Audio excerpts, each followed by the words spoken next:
Hello friends, welcome to exam join YouTube channel.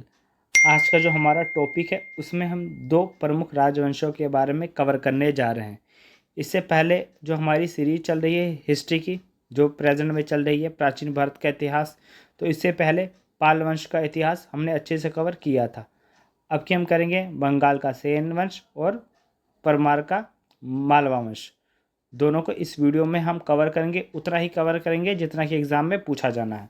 तो बंगाल का सेन वंश स्टार्ट करते हैं। पाल वंश के पतन के बाद बंगाल का सेन वंश नियंत्रण में आया।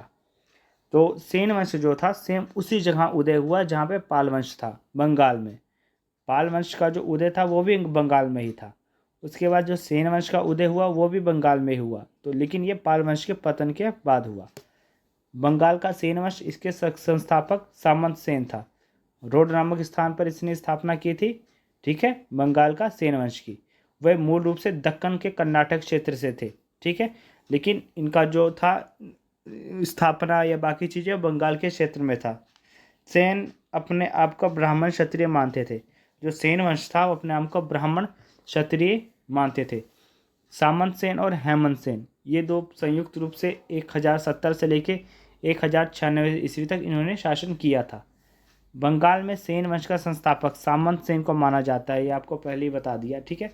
इसके जीवन के आरंभिक चरण में इसने कांटी में सैनिक गतिविधियां तथा राढ़ में अपना छोटा सा राज्य स्थापित किया था। किसने? सामंत सेन ने। सामंत सेन के बाद उसका उत्तराधिकारी हेमंत सेन बना था, ठीक है, जो कि उसका पुत्र ही था, ठीक है, बंगाल का सेन वंश में। आगे विजय सेन आया 1095 से 1158 ईस्वी तक। ये इनका महत्वपूर्ण शासक था, ठीक है, जो कि सामंत सेन का ही पुत्र था। हेमंत सेन और विजय सेन भी सामंत सेन का पुत्र था, लेकिन ये प्रभावशाली शासक रहा। इसने शासन किया 1095 से 1158 ईस्वी तक।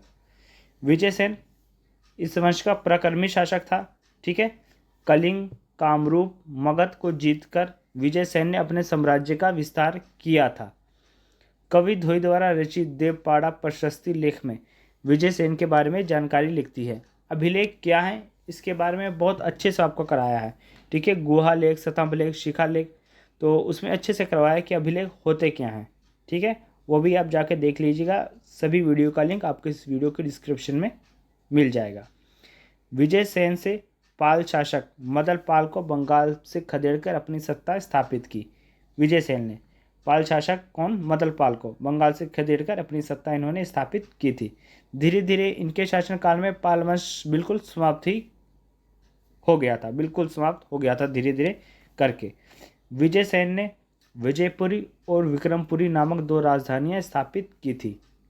उपाधियां देखिए, परमेश्वर, परम भट्टारक और महाराज धीराज, ये विजय सेन की उपाधियां हैं। विजय सेन शैव धर्म का अनुयायी था, ठीक है, भगवान शिव को मानने वाले शैव धर्म के अनुयायी कहलाते थे, ठीक है।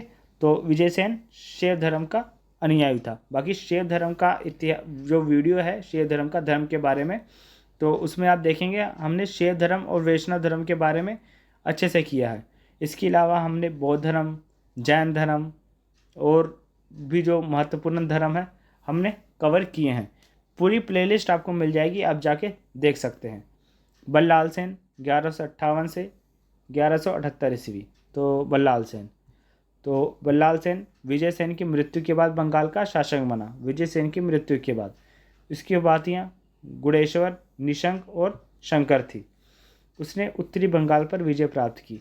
बल्लाल सेन ने मगध के पालियों के विरुद्ध अभियान चलाया और बंगाल में पाल वंश का शासन खत्म कर दिया था, ठीक है। बल्लाल सेन ने बंगाल पर पाल वंश का शासन बिल्कुल ख़त्म कर दिया। ये देखिए ये बंगाल, तो ये टोटली काफ़ी बड़े हिस्से में फैला हुआ था, ईस्टर्न बंगाल, तो टोटल पर इनका शासन था। बल्लाल सेन के 4 प्रांत राधा, वीरेंद्र, वागड़ी और वंगा, ये इनके 4 प्रमुख प्रांत थे इनके शासनकाल में। उसने जाति प्रथा और कुलीन को अपने शासन में प्रोत्साहन दिया बल्लाल सेन ने। तो बल्लाल सेन खुद विद्वान और विद्वानों का संरक्षण था। उसने दान सागर नामक ग्रंथ की रचना की, ये इंपॉर्टेंट है।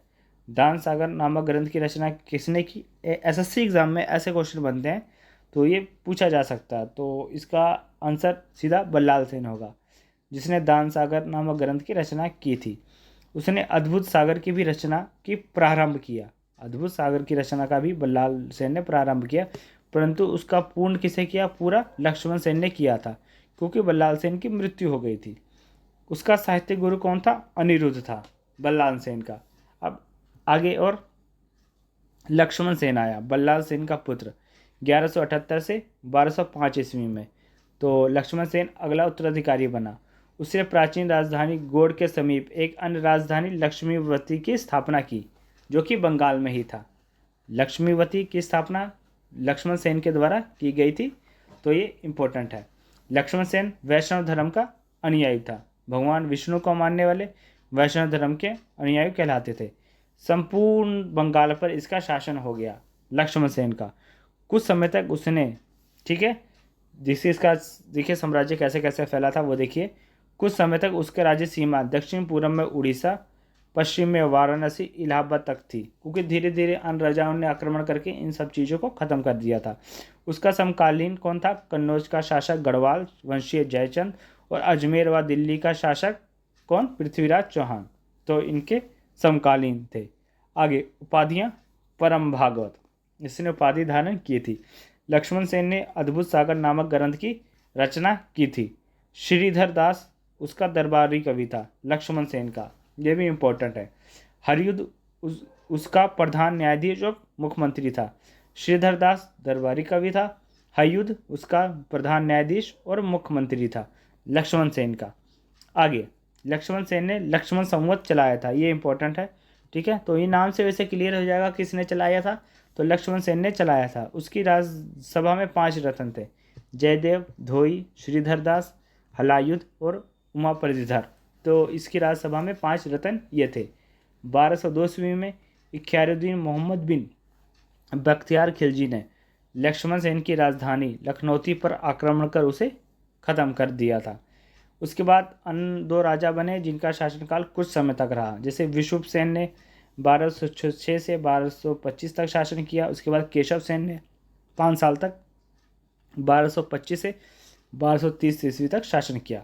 यह देखिए पालवंश हमने बहुत अच्छे से कवर किया है, बहुत डिटेल में वीडियो सभी राजाओं के बारे में ये देखिए अच्छे से कवर किया है। तो इस वीडियो का लिंक आपको इस वीडियो के डिस्क्रिप्शन में मिल जाएगा, आप जरूर जाके देखिएगा इस वीडियो को। अब आगे हम करेंगे मालवा का परवार वंश, तो वो था बंगाल का सेन वंश। अब हम करने जा रहे हैं मालवा का परमार वंश, तो देखिएगा इस वीडियो में। अब आगे परमार वंश, तो परमार वंश का प्रारंभ 9वीं शताब्दी के प्रारंभ में नर्मदा नदी के उत्तर मालवा क्षेत्र में कृष्ण राज के द्वारा हुआ था। ये देखिए गुजरात, तो ये मध्य प्रदेश और हरियाणा, ये सब नीचे का जो पूरा भाग है देखो परमार वंश, तो यहाँ पे ये फैला हुआ था। उपेंद्र के बाद, तो कृष्ण राज तो इसका संस्थापक था, उसके बाद और भी शासक हुए, जैसे उपेंद्र हुआ। तो उपेंद्र के बाद छोटे छोटे और शासक हुए, जो मेन है उनके शासक के बारे में अच्छे से हम कवर करेंगे। तो जैसे कि वैरी सिंह प्रथम, सियाग प्रथम, वाक्यपति प्रथम, वैरिदित, तो ये नाम मिलते हैं इनके जो और शासक थे। बाकी ये जो राजा थे तो इन सभी ने मिलकर 790 से 945 ईस्वी तक शासन किया था। परमारों की जो प्रारंभिक राजधानी वो उज्जैन बताई जाती है, जो कि बाद में धार हो गई थी। तो किसके शासनकाल में धार हुई थी, इसको हम देखेंगे आगे वीडियो में। तो हर्ष 945 से 972 ईस्वी, इस वंश का प्रथम स्वतंत्र और शक्तिशाली शासक, ठीक है, था कौन? हर्ष। तो जिसे सियक भी कहा जाता है, सियक इसका अन्य नाम था। सियक ने राष्ट्रकूट शासक खोटिंग को हराया और राष्ट्रकूट और राष्ट्रकूट की जो अधीनता से मुक्त हो गए, ठीक है, ये मुक्त हो गए थे राष्ट्रकूट की अधीनता से, ठीक है। बाकी जो ये वंश जो उदय हुए हैं, ये पहले किसी न किसी वंश के अंडर थे, लेकिन एक आक्रमण करके या प्राक्रमण करके या षड्यंत्र के द्वारा ये अलग हुए हैं। तो ये राष्ट्रकूट से अलग हुए थे, सीधा इससे भी आप ये कह सकते हैं। परमार वंश का प्रथम अभिलेख सियक द्वीप का हर्षोल अभिलेख है, जिसमें परमार वंश की वंशावली है, ठीक है। सियक अभिलेख सियक द्वीप का है, ये हर्षोल अभिलेख है, ठीक है। सियक कौन है आपको बता दिया, हर्ष। ठीक है, अब आगे वाक्यपति पुंज 973 से लेकर 994 994 ईस्वी तक। तो सियक के दो पुत्र मुंज और सिंधुराज थे। तो जिसमें मुंज राजगद्दी पर बैठा था, इसके ही के जिसके आप हर्ष भी बोल सकते हैं। इसके दो पुत्र थे, मुंज और सिंधुराज। जो मुंज है वो राजगद्दी पर बैठा था। वाक्यपति मुंज ने हूणों को पराजित किया था। हूण वंश का इतिहास भी हमने अच्छे से कवर किया है, ठीक है, उसे आप जाके देख सकते हैं। बाकी प्लेलिस्ट पे जाएंगे तो आपको सभी वीडियो अच्छे से मिल जाएंगी। उसने कलचुरी शासक युवराज द्वित तथा चालुक्य राजा तेलव द्वित को युद्ध में हराया, मुंज ने। ठीक है, कालांतर में वाक्यपति मुंज राष्ट्रकूट सेनाओं द्वारा पराजित किया गया तथा बंदी बना ले दिया। ठीक है, तो वाक्यपति जो था वो जो राष्ट्रकूट सेना थी उनके द्वारा यह पराजित हुआ था। ठीक है, वाक्यपति मुंज ने धार में अपने नाम से मुंज सागर नामक तालाब का भी निर्माण करवाया था। उपाधियां कौन कौन सी थी मुंज की, पृथ्वी वल्लभ, श्री वल्लभ, अमोघवश, ये इसकी उपाधियां थी। वाक्यपति मुंज के बाद उसका छोटा भाई सिंधु परमार इस वंश का शासक बना था। ठीक है, ये देखिए पहले मुंज था, उसके बाद सिंधुराज, तो हर्ष था। जब ये देखिए पहले नंबर पे हर्ष जो शक्तिशाली शासक में था, उसके दो पुत्र हुए, एक मुंज और एक सिंधुराज। मुंज का हमने कर लिया, वाक्यपति मुंज। अब हम करेंगे सिंधुराज के बारे में। अच्छे से आपको बताता हूँ कि हाँ कैसे कैसे हम वीडियो को कवर कर रहे हैं और कितना ज़रूरी है, कितना करना है। सिंधुराज 994 से 1010 ईस्वी। तो मुंज का कोई पुत्र नहीं था। उसकी मृत्यु के बाद उसका छोटा भाई सिंधुराज शासक बना। उपाधियाँ कुमार नारायण शाह सहायक, तो ये इसकी उपाधियाँ थी सिंधुराज की। उसका समकालीन कल्याणी का चालुक्य नरेश सत्याश्रय था। इसके समकालीन ये राजा थे चालुक्य नरेश। चालुक्य वंश का साथ बहुत अच्छे से भी करवाया है। बादामी, वेगी, कल्याणी बहुत अच्छे से करवाया है। सिंधुराज ने चालुक्य नरेश सत्यश्रय को पराजित कर अपने भाई की हत्या का बदला लिया था। इसने सिंधुराज ने किसे पराजित किया था, नरेश सत्याश्रय को। अंग्रेज नाग शासक ने सिंधुराज के साथ अपनी कन्या का विवाह किया जिसका नाम था शशि प्रभा। तो उसके साथ उसने अपनी कन्या का विवाह कर दिया था। गुजरात के चालुक्य शासक मुराज प्रथम के पुत्र चामुंडराज के द्वारा सिंधुराज पराजित हुआ था। ये इम्पोर्टेंट है कि किसके द्वारा पराजित हुआ था। उसके बाद राजा भोज 1010 से 1055 ईस्वी, तो इसका शासनकाल आया। भोज परमार वंश का 9वां शासक था। ठीक है, जो सिंधुराज का पुत्र था। उपाधियां नव सहायक और नव विक्रमादित्य, ये इसकी उपाधियां थी। भोज ने उज्जैन के स्थान पर धार को अपनी राजधानी बनाया था। भोज ने इस तब यही आपको पहले बताया पहले शुरुआत में कि हाँ ये जरूर आपको बताएंगे आगे किसने उज्जैन से राजधानी भोज स्थानांतरित की थी। तो वो था कौन था, किसी ने राजधानी उज्जैन से थार स्थानांतरित की थी, वो था भोज, राजा भोज जिसने राजधानी स्थानांतरित की थी। तो एग्जाम में क्वेश्चन बनता है कि राजधानी किसके द्वारा कहाँ पे स्थानांतरित की गई। बाकी शुरुआत में हम देखेंगे तो हमने बहुत से वंशज के बारे में किए हैं इम्पोर्टेंट मौर्य वंश, सातवाहन वंश, राष्ट्रकूट वंश, पुष्यभूति वंश, ठीक है, गुप्त काल, बहुत सी वीडियो हम कवर कर चुके हैं। अब इसके बाद हमारा मध्यकालीन भारत इतिहास हो जाएगा। ठीक है, वही स्टार्ट हम करेंगे। सेनापति कौन था राजा भोज का, कुलचंद साध तथा त्रिरादित्य, ये इसके सेनापति थे। अपने शासन के अंतिम वर्षों में भोज परमार को गुजरात के चालुक्य राजा चंदेल शासक विद्याधर की संयुक्त सेना ने 1060 ईस्वी में भोज परिवार को पराजित किया। तो दो सेनाओं ने मिलकर इसे पराजित किया था, गुजरात के चालुक्य राजा तथा चंदेल शासक विद्याधर, दोनों ने मिलकर इसे पराजित किया था। भोज अपनी विद्वान के कारण कविराज की उपाधि से जाना जाता है। राजा भोज था, उसे कविराज की उपाधि से भी जाना जाता है। परमार भोज को मध्य युग का विक्रमादित्य कहा जाता है। परमार भोज को मध्य युग का विक्रमादित्य भी कहा जाता है। कहा जाता है कि उसने विभिन्न विषयों पर किताबें लिखी, जैसे चिकित्सा शास्त्र, खगोलीय शास्त्र, धर्म, व्याकरण आदि पर 20 से ज़्यादा इसने पुस्तकें लिखी थी राजा भोज ने। आगे भोज ने शैव धर्म से संबंधित पुस्तक तत्व परीक्षा भी लिखी थी। ठीक है, तो इसने इस पुस्तक के बारे में भी लिखा है। भोज के दरबारी कवि उवट ने मंत्र भाष्य लिखा था। आईन अकबरी के अनुसार इसकी सभा में 500 से भी अधिक विद्वान थे, जिसमें भट्टाकर भट्ट, पर दामोदर मिश्र और धनपाल प्रमुख विद्वान थे।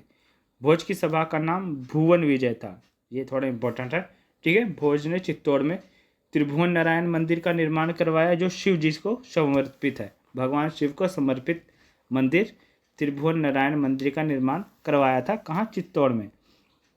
ये जो था वंश था, आपको बताया, गुजरात से सटा मध्य प्रदेश, हरियाणा कुछ हिस्सों में ऐसे ऐसे करके फैला हुआ था। भोज ने अपने नाम पर भोजपुरी नगर बसाया और भोज सागर नामक तालाब निर्मित करवाया था। परमार शासक नरवर्मन 1093 से लेकर 1133 में निम्नि नारायण की उपाधि धारण की थी। 1305 ईस्वी में अलाउद्दीन खिलजी ने परमार शासक महलक देव को परास्त कर मालवा पर अधिकार कर लिया। तो ये आखिरी शासक था 1305 में महलक देव। तो इसे अलाउद्दीन खिलजी ने परास्त कर मालवा पर अपना अधिकार कर लिया था। इस प्रकार जो परमार वंश है वो खत्म हो गया था। तो आज हमने जितना इम्पोर्टेंट था 2 वंशों के बारे में कवर किया। तो आपको ये वीडियो कैसी लगी? अगर कोई कमी है तो आप उसे कमेंट में भी बता सकते हैं, ठीक है। वीडियो कैसी लगी, लाइक और शेयर आप जरूर करिएगा। थैंक्स।